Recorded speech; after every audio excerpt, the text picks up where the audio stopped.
ግን እንግዲህ ትናንት ማታ አርሰናል ከግማሽ ደርዘን በላይ ጎል አስቆጥሯል። አው የቻምፒየንስ ሊግ ጨዋታ አይመስልም ነበር ከሁለት ዓመት በፊት እንደምናስታውሰው አርብ ላይፕዚግን ማንቸስተር ሲቲ በእንደዚህ አይነት ውጤት አሸንፎ እንደነበር ይታወሳል። ትላንትና ያንን ያስታወሰ ውጤት ነው የተመለከተው። ግን የማድሪድ ደርቢ ነበር የብዙዎችን ትኩረት የሳበው እንደሚታወቀው። በርግጥ አርሰናልም ቢሆን ወደ ኔዘርላንድስ አቅንቶ በዚህ ደረጃ ያሸንፋል ብሎ የገመታል ነበርም ይቸገራል የሚሉ ሐሳቦች ሲነሱ ነበር። በርግጥ በጨዋታ እንቅስቃሴ ፒኤስቪ በላይነት ነበር የታየበት። ግን ደግሞ እግር ኳስ ሁሌም ቢሆን ውጤቱ ነው አይደል የሚቀድመው። ውጤቱን ስናይ ግን አርሰናል 7-1 በሆነ ውጤት አሸንፏል። ማርቲን ኦዲጋርድ ጥሩ አቋም ካሳየ ሁሌም ቢሆን አርሰናል ያሸንፋል ወይ ደግሞ የሆነ ነገር መፍጠር ይችላል። ያንን ያየነው ትላንት በጨዋታው ማርቲን ኦዲጋርድ ሁለት ግቦችን አስቆጥሮ ነበርና በጨዋታው ጥሩ ከተንቀሳቀሱ የአርሰናል ተጫዋቾች መካከል አንደኛውና ቀዳሚ እሱ ነበር።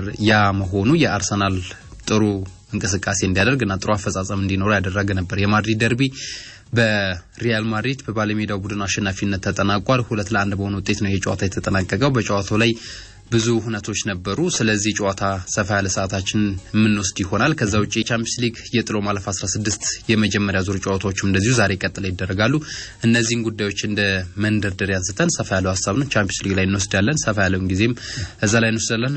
ሐሳቦቻቸውን አድማጮቻችን እንደተለመደው ሐሳብና አስተያየታቸውን ቢልኩልን እኛም መልሰን ወደነሱ ምናደርስ ነው የሚሆነው። የአውሮፓ ቻምፒየንስ ሊግ የጥሎ ማለፍ 16 የመጀመሪያ ዙር ጨዋታዎች ትላንትና ተደርገዋል። ሪያል ማድሪድ ከአትሌቲኮ ማድሪድ ያደረጉት የሳንቲያጎ ቤርናቢው ጨዋታ በባለሜዳው ሪያል ማድሪድ 2-1 አሸናፊነት ተጠናቋል። ሮድሪጎ 14ኛው ደቂቃ ላይ ጨዋታው በተጀመረ የመጀመሪያው ደቂቃ ላይ እንደዚሁ ብራሂም ዲያዝ በሁለተኛው 55ኛው ደቂቃ ላይ ግቦችን አስቆጥረዋል የሪያል ማድሪድን። ከዛው ውጪ ዩሊያን አልቫሬዝ በ32ኛው ደቂቃ የአትሌቲኮ ማድሪድን ያቻነት ግብ ያስቆጠረ ተጫዋች ነው። በጨዋታው እንግዲህ በተለይም ደግሞ የሁለቱ ክለቦች እንቅስቃሴ ያው ሁለቱ ክለቦች በከተማ ደርቢ ናቸውና በተደጋጋሚ ሲገናኙ ከፍ ያለ ግለት አለው። እያንዳንዱ ጨዋታ በምንም አይነት ሁኔታ ውስጥ ቢገናኙ ከፍ ያለ ፉክክር የሚታይበት ጨዋታ እንደሆነ ይታወቃልና ትላንትናም የተመለከትነው ያንን ነው። ሪያል ማድሪድ በትላንትናው ጨዋታ ላይ 4-2-3-1 አሰላለፍን ተጠቅሟል። አትሌቲኮ ማድሪድ ደግሞ በብዛት የሚታወቅበት በተለይ ዲያጎ ሲሞኒ የእሳቸው መለያ የሚባለውን የ3-5-2 አሰላለፍን አልነበረም በትላንትናው ጨዋታ ላይ ተጠቀሙት። ያው በጨዋታ እንቅስቃሴ የሚለዋወጡ ያሰላለፍ ሂደቶች አሉ። ተጫዋቾች ቦታቸውን በመቀያየር የእያንዳንዱ የጨዋታ እንቅስቃሴ ላይ ለውጦችን ለማድረግ ይሞክራሉ አሰልጣኞች በየጨዋታ መሃል። ግን ትላንትና የተጠቀሙት 4-4-2 አሰላለፍን ነበር። በተለይ ይሄ ለማጥቃት ምቹ የሚባል እና ተጋጣሚን ፕረስ ለማድረግ በደንብ የሚመች አይነት የአሰላለፍ እንደሆነ ይታወቃል። ይሄኛው የ4-4-2 አሰላለፍ በተለይ ጥሩ አጥቂ ያላቸው ክለቦች እንደዚህ አይነት አሰላለፍ በብዛት ግብ ለማስቆጠር የሚያገዝ እንደሆነ ይታወቃል። ከዛው ውጪ ግን ምናልባት በወረቀት ደረጃ 4-4-2 ይምሰል እንጂ ወደ ቀድሞ አሰላለፉ በተለይም ደግሞ የተከላካይ መስመሩን 4 በማድረግ የተከላካይ አማካይ ስፍራ ላይ የሚያግዙ ተጫዋቾች ወደ ኋላ ተስበው 5 የሚሆኑበትም የጨዋታ እንቅስቃሴ እንደነበር በትላንትናው ጨዋታ ተመልክተናል። በዚህ የጨዋታ እንግዲህ በብዙ አይነት የጨዋታ እንቅስቃሴዎች ነበሩ። የመጀመሪያው የሮድሪ ግብ ሲቆጠር የአትሌቲኮ ማድሪድ የግራ መስመር ተከላካዩ ሃቪ ጋላን የመከላከል አቋቋም ትክክል እንዳልነበረ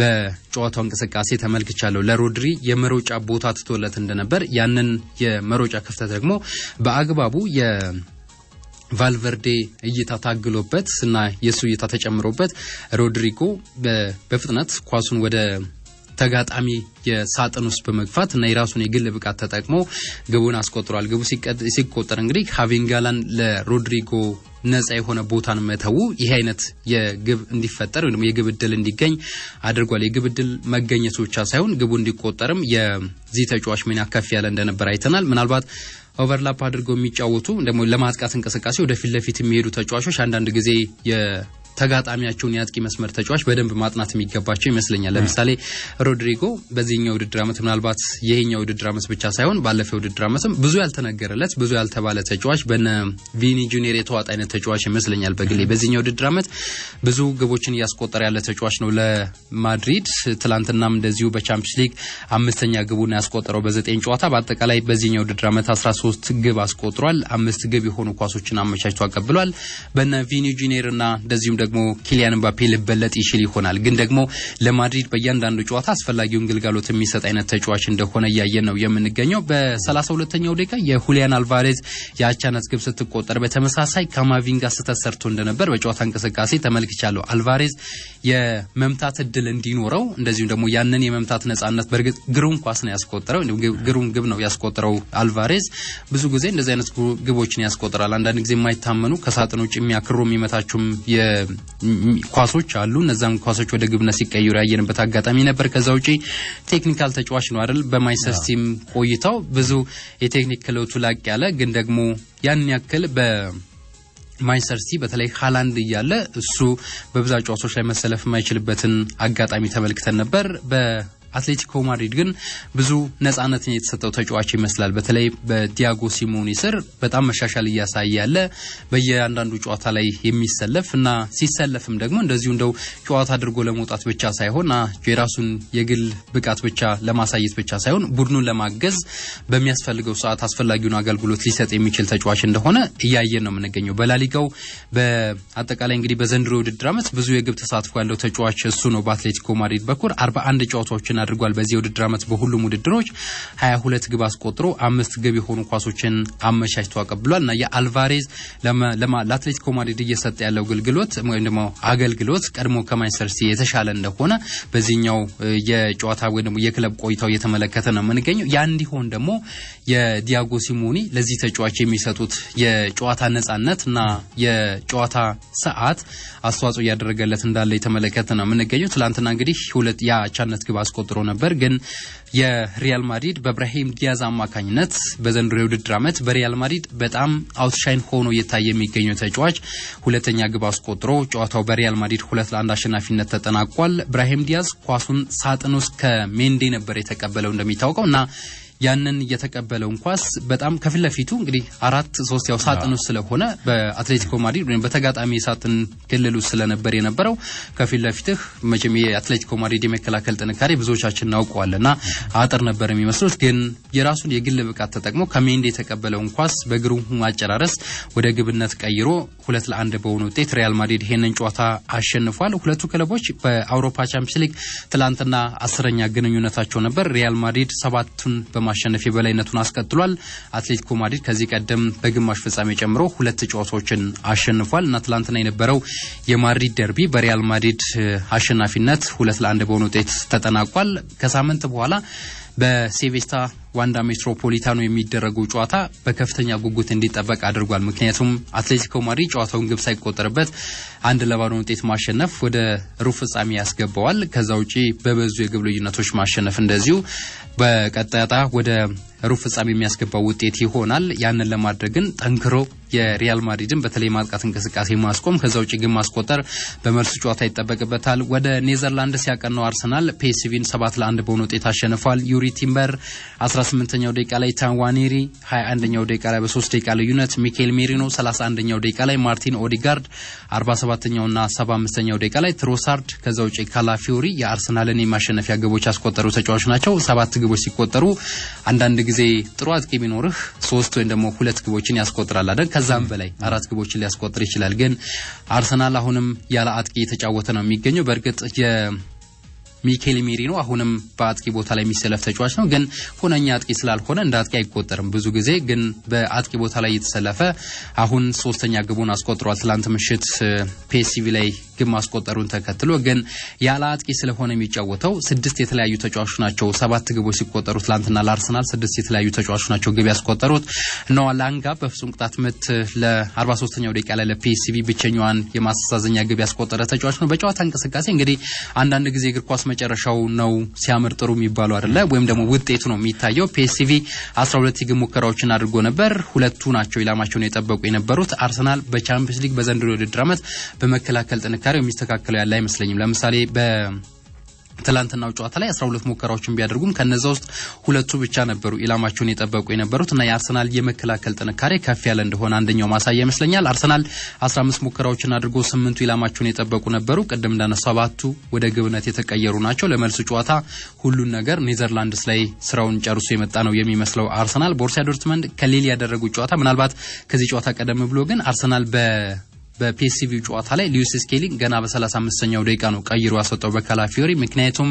ሉዊስ ስኬሊ በጣም ጥፋቶችን ሲሰራ ነበር የቢጫ ካርድ ተመልክቷል ከዛ ውጪ ቢቆይ ኖሮ ቀይ ካርድ ሊመለከት የሚችልበት እድል ስለነበርና 3 ግቦችን ማስቆጥሮ ስለነበር አስቀድሞ እሱ ከመውጣቱ አስቀድሞ ሚኬል አርቴታ ያንን ሪስክ መውሰድ አልፈለገምና ተቀይሮ ወጥቶ ነበር ተቀይሮ የገባው ካላፊዮሪም እንደዚሁ ግብ አስቆጥሯል ቦሩሲያ ዶርትመንድ ከሊል ያደረጉ ጨዋታ 1-1 በሆናቸው ውጤት ተጠናቋል አርናር ሃራልድሰን ለ68ኛው ደቂቃ ላይ ዶርትመንድ ግብ አስቆጥሯል እንደዚሁ ደግሞ ማነው ለሊል ግብ አስቆጥሯል አዲየሚ ደግሞ 22ኛው ደቂቃ ላይ የቦሩሲያ ዶርትመንድን ግብ ያስቆጠረ ተጫዋች ነው ክለብ ብሩገ በአስቶን ቪላ በሜዳው 3-1 በሆነ ውጤት ተሸንፏል ሊዮን ቤሊ በርናንድ ሜች ላይ በራሱ ላይ ከዛው ጪ ማርኮ አሴንሲዮ በጣም አስደናቂ ጊዜን ያሳለፈ የሚገኘው በአስቶን ቪላ በፍጹም ቅጣት ምት ግብ አስቆጥሯል የአውሮፓ ቻምፒየንስ ሊግ ዛሬ ቀጥሎ ይደረጋል የጥሎ ማለፍ 16 የመጀመሪያ ዙር ጨዋታዎች ናቸው ዛሬ የሚደረጉት ኢንተር ሚላን ከፌኖርድ ምሽት 2:40 ማነው 5 ሰዓት ላይ የሚደረግ ጨዋታ ነው ከዛው ጪ በማነው የዛሬው ጨዋታ ላይ የቀደም ብሎ የሚደረገው ጨዋታ ለማንሳት ያክል የፌኖርድና ኢንተር ሚላን ጨዋታ ነው ምሽት 2:45 ላይ ነው የሚደረገው ባየር ሊቨርኩሰን እንደዚሁ ከባየር ሙኒክ በጀርመን የሚደረገው ጨዋታ አሊያንዝ ላይ ምሽት 5 ሰዓት ላይ የሚደረግ ጨዋታ ነው ከዛው ጪ ፒኤስጂ ከሊቨርፑል ምሽት 5 ሰዓት በፓርክ ደ ፕሪንስ የሚያደርጉ ጨዋታ ይጠበቃል ቤኔፊካ ከባርሴሎና እንደዚሁ ፖርቹጋል ላይ የሚደረገው ጨዋታ በተመሳሳይ ምሽት 5 ሰዓት ላይ ይደረጋል የኢትዮጵያ ፕሪሚየር ሊግ 21ኛ ሳምንት ጨዋታዎች ትላንትና ቀጥለው ተደርገው ነበር ኢትዮጵያ ቡና ኢትዮ ኤሌክትሪክን 1-0 ውጤት አሸንፎ በኮንኮኒ ሐፊዝ የ18ኛ ደቂቃ ግብ ማለት ነውና ሶስተኛ ተከታታይ ድሉን አስመዝግቧል ባለፉት 5 ጨዋታዎች እና ይሄ ኢትዮጵያ ቡና ጥንካሬ ምናልባት በዚህ ሁኔታ የሚቀጥል ከሆነ የዘንድሮ የዋንጫ ተፎካካሪ ሊሆን የሚችልበት እድል አለ እንደማለት ነው ትላንት ያስመዘገበው ውጤት የሌሎቹ መዳከም እና የኢትዮጵያ ቡና መጠናከር በዚህ ደረጃ ዋንጫ ተፎካካሪነቱ የጉላ አስተዋጽኦ ያበረከተ ነው የሚገኘው ለምሳሌ ባለፉት 5 ተከታታይ ጨዋታዎች ሶስተኛ ድሉን ቀደም ሲል እንዳነሳውት አሳክቷል ከዛ ቀደም ብሎ መሐል ላይ አንዳቸው ውጤት አለው እንጂ 4ቱን ጨዋታዎች አሸንፏል ካለፉት 5 ጨዋታዎችና ምንም ጨዋታ አልተሸነፈም ይሄ የኢትዮጵያ ቡና ጥንካሬ ምናልባት ቀደም እንዳነሳውት ከሌሎች የውጤት መዳከም ጋር ተያይዞና ከሌሎች ክለቦች ጋር መዳከም ጋር ተደምሮ የኢትዮጵያ ቡና አሁንም በዋንጫ ፉክክር ውስጥ እንዲቀጥል እድሉን የፈጠረ ሆኗል ኮንኮኒ ሐፊዝ አሁን ለኢትዮጵያ ቡና ወሳኝና ቁልፍ ተጫዋች እየሆነ የመጣበትን ውጤት ነው እያየን የምንገኘው በክረምት የዝውውር መስኮት ከጋና ነበር እንግዲህ ወደ ኢትዮጵያ የመጣው ከዛ በጋና የለቤቻም ዩናይትድ ለተባለ ክለብ ተጫውቶ ነው እንግዲህ እግር ኳስ ህይወቱን የጀመረው በዛ ነው በሀገሩ 26ኛ አመቱ ላይ ነው የሚገኘው በጣም ጥሩ አፈጻጸም ያለው በሚያገኛቸው የግብ የተፈጠሩ አጋጣሚዎችን ወደ ግብነት ለመቀየር ጥሩ ሚታትር አይነት ተጫዋች እንደሆነና ያን ያክል በኢትዮጵያ ፕሪሚየር ሊግም ማይቸገር አይነት ተጫዋች እንደሆነ ምናልባት ረጅም ጊዜም ቢሚቆይ ከሆነም በኢትዮጵያ ቡና ጥሩ ግልጋሎት ሊሰጣቸው እንደሚችል ባለፉት 3 ጨዋታዎች ላይ አሳይቷል ጥሩ እንቅስቃሴ ጥሩ አፈጻጸም ያለው ተጫዋች እንደሆነ ለምሳሌ ባለፉት 15 የሊግ ጨዋታዎች ላይ ተሰልፎ ተጫውቷል አንዳንዶቹ ላይ ተቀይሮ የገባባቸው ጨዋታዎች ነበሩ ግን በቋሚነት በጀመረባቸው ጨዋታዎች ላይ ጥሩ ተጽዕኖ ፈጣሪ እንደሆነ ያየን ነው የምንገኘው ትላንትና ግብ አስቆጥሯልና የውድድር አመቱን 5ኛ ግብ ነው ትላንትና ያስቆጠረው ከዛ ቀደም እንዳነሳውት ለቤቸም ዩናይትድ ለተባለው ለጋና ቡድን ሲጫወት ብዙ ጨዋታዎችን ያደረገው ለሀገሩ ክለብ ነው 97 ጨዋታዎችን አድርጎ 34 ግብ አስቆጥሯል ለያንግ አፍሪካ እንደዚሁ ለታንዛኒያው ክለብ ተጫውቷል ትንሽ የሚባል ጊዜ ነው በታንዛኒያው ክለብ ያሳለፈው በርግጥ 5 ጨዋታዎች ላይ ተሰልፎ እንደዚሁ 1 ግብ አስቆጥሮ እንደነበር ይታወሳል ወደ ኢትዮጵያ ቡና ከመጣ በኋላ ቀደም እንዳነሳውት እንግዲህ በተወሰኑ ጨዋታዎች ላይ ተቀያሪ ሆኖ እየገባም ሲጫወት ተመልክተናል ኮንኮኒ ሐፊዝ እና ትላንትም ኢትዮጵያ ቡናን ወሳኝ ማሸነፊያ ግብ ያስቆጠረው እሱ ነበር 1-0 ውጤት ጨዋታው ሲጠናቀቅ በ15 የሊግ ጨዋታዎች 5ኛ ግቡ ማለት ነው ትላንት የተመዘገበው ውጤት ኢትዮጵያ ቡናን 32 ነጥብ ላይ እንዲደርስ አድርጎታልና ወደ ሁለተኛ ደረጃም ከፍ እንዲል ያደረገው ውጤት ነው ኢትዮ ኤሌክትሪክ እንግዲህ ካለፉት 5 ጨዋታዎች ተከታታይ ሁለተኛ ሽንፈቱ ነው ትላንትና የተመዘገበው በአመቱም 6ኛ ሽንፈት ሆኖ ተመዝግቧል በ25 ነጥብ 10ኛ ደረጃ ላይ ነው የሚገኘው ምናልባት የትላንቱን ጨዋታ አሸንፎ ቢሆን ኖሮ እንደሚያስቆጥረው የግብ መጠን እስከ 7ኛ ደረጃ ከፍ ማለት ይችል ነበር ያሰልጣኝ ዘሪሁን ሸንገታ ቡድን ግን ያ የሆነ አይደለም ምናልባት የአዳዲስ አዳጊ ክለቦች በሊጉ ብዙ ለመሰንዘር ሲቸገሩ እናስተውላለን በተከታታይ ምናልባት ጨዋታዎችን ላይ ያሸንፉ ይችል ይሆናል ግን ደግሞ ምናልባት በእንደዚህ አይነት የውጤት መዋዠቁ ሲገኙ በሀገራችን የከፍተኛ ሊግ ተሳታፊ ክለቦችና ወደ ፕሪሚየር ሊግ ሲያድጉ ምን መለከተው ጉዳይ ነው ግን አንዳንድ ክለቦች ደግሞ የውስጣዊ መዋቅራቸው ምናልባት ከዚህ ከአመራሮች ጋርም ያለው ጥሩ ቁርኝትና ጥሩ አፈጻጸም በዝውውር መስኮቱ የነቃት ተሳትፎ እንዲያደርጉ ያግዛቸዋል። ከዛው ውጪ አንዳንድ ጊዜ ከከፍተኛ ሊጉ ይዘዋቸው በመጡ አሰልጣኞች ጥሩ ውጤት ለማስመዝገብ ሲቸገሩ እናያለን። ግን ኢትዮ ኤሌክትሪክ አሰልጣኝ ዘሪሁን ሸንገታን የቀጠረው ሊጉን በደንብ የሚያውቅ ከቅዱስ ጊዮርጊስ ጋር በተደጋጋሚ ሻምፒዮን የሆነ አሰልጣኝ ነው እና የውድድር ዓመቱ ሲጀመር ኢትዮ ኤሌክትሪክ ጥንካሬ በአሰልጣኙ የውጤት ተጽዕኖ እንደፈጠረ ወይ ደግሞ በውጤታማነቱ ላይ ጥሩ አስተዋጽኦ ያበረከተ እንዳለ ስናይ ነበር። በርግጥ አሁንም ሊጉ ብዙ ሳምንታት ይቀሩታል። ግን የኢትዮ ኤሌክትሪክ በእንደዚህ አይነት የውጤት መዋዠቅ ውስጥ መገኘት ምናልባት በክረምቱ በዝውውር የነቃ ተሳትፎ ማድረጋቸው ውጤት አልባ ጉዞን ደግሞ ይሄ አፈጻጸማቸው ላይ የግዢ የፈጸሙት ሂደት ላይ ስህተት አለ እንደሚል ጥያቄዎች እንዲነሱ እያደረገ ነው። ግን አሁንም ያን ያክል ሩቅ የሚባል ደረጃ ላይ አይደለም የሚገኘው። ግን ደግሞ በቀጣይ ሳምንታት በሚያደርጋቸው ጨዋታዎች ላይ ጥሩ ውጤት ማስመዝገብ ይጠበቅበታል። ትላንትና እንግዲህ ተከታታይ ሁለተኛ ሽንፈቱን አስመዝግቦ ባለፉት 5 ጨዋታዎች በ25 ነጥብ 10ኛ ደረጃ ላይ የተቀመጠበት ውጤት ሆኗል። ሌላኛው ጨዋታ በሊጉ ትላንት የተደረገው የሲዳማ ቡናና ሀዲያ ሆሳና ነበር። እንደሚታወቀው ሀዲያ ሆሳና ሁለተኛ ደረጃ ላይ ተቀምጦ ነበር ለሳምንታት ሲቀጥል የነበረው። ትላንትና ግን ነጥብ መጣሉን ተከትሎና ኢትዮጵያ ቡና 3ኛ ደረጃ ላይ ይገኝ የነበረው ክለብ ማሸነፉን ተከትሎ ደረጃ ተለዋውጠዋል።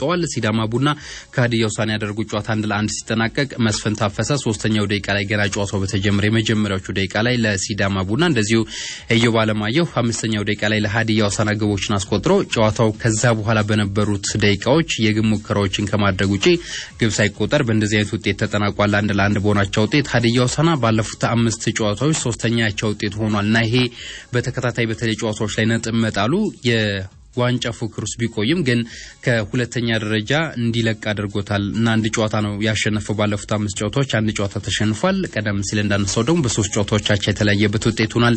በአመቱ 7ኛው ውጤቱን ያስመዘገበው ሲዳማ ቡና በ25 ነጥብ 11ኛ ደረጃ ላይ ተቀምጧል። በ18ኛ ሳምንት ሱል ሽረን ካሸነፈ በኋላ ባለፉት 3 ጨዋታዎች አቻ ነው የተለያየውና ያቻ ውጤት እየበዙ ነው የሚገኙት በሲዳማ ቡና በኩል መሪው የነጥብ ልዩነቱን ማጥበብ የሚችልበትን እድል ነው ሀዲያ ሆሳና መጠቀም ሳይችልበት የቀረው ወይ ደግሞ ሳይጠቀምበት የቀረው። አሁን በ32 ነጥቦች 3ኛ ደረጃ ላይ ተቀምጧል። ዛሬ በኢትዮጵያ ፕሪሚየር ሊግ 3 ጨዋታዎች ናቸው የሚደረጉት። ከቅርብ ሳምንታት ወዲህ የኢትዮጵያ ፕሪሚየር ሊግ አክሲዮን ማህበር በወሰደው የመርሃ ግብር ማሻሻያ ምክንያት አራፊ ክለቦች እንዳይኖሩ ወይ ደግሞ አራፊ ክለብ እንዳይኖር በሚል ህግ ጠዋት 3 ሰዓት ላይ በሳምንቱ እየተደረገ ነው የሚገኘው ጨዋታ ሱልሽረ ከኢትዮጵያ ንግድ ባንክ ዛሬ 3 ሰዓት ተኩል ላይ የሚደረግ ጨዋታ ነው። ከተከታታይ ሽንፈት በኋላ ሱልሽረ በ19ኛ ሳምንት ወልዋሎን 1-0 አሸንፎ እንደነበር እናስታውሳለን። ግን በ20ኛ ሳምንት ደግሞ በኢትዮጵያ ቡና 1-0 ውጤት ተሸንፏል። በአመቱ 3 ጨዋታዎችን አሸንፏል። እስካሁን ካደረጋቸው 19 ጨዋታዎች እና 6 የአቻ ውጤት አለው። ከዛ 9 ጨዋታዎች ላይ እንደተሸነፈ እናስታውሳለን። ከሱ በላይ ካሉ ክለቦች አዳማ ከተማ ብቻ ነው ብዙ ጨዋታዎችን በመሸነፍ የሚስተካከለው እንጂ ሌሎች ፕሪሚየር ሊጉ ክለቦች በዚህ ደረጃ አልተሸነፉም። ኢትዮጵያ ንግድ ባንክ ያለፈው አመት የሊጉ አሸናፊ 3 ጨዋታ ባለፉት 5 ጨዋታዎች 3 ጨዋታዎችን አሸንፏል።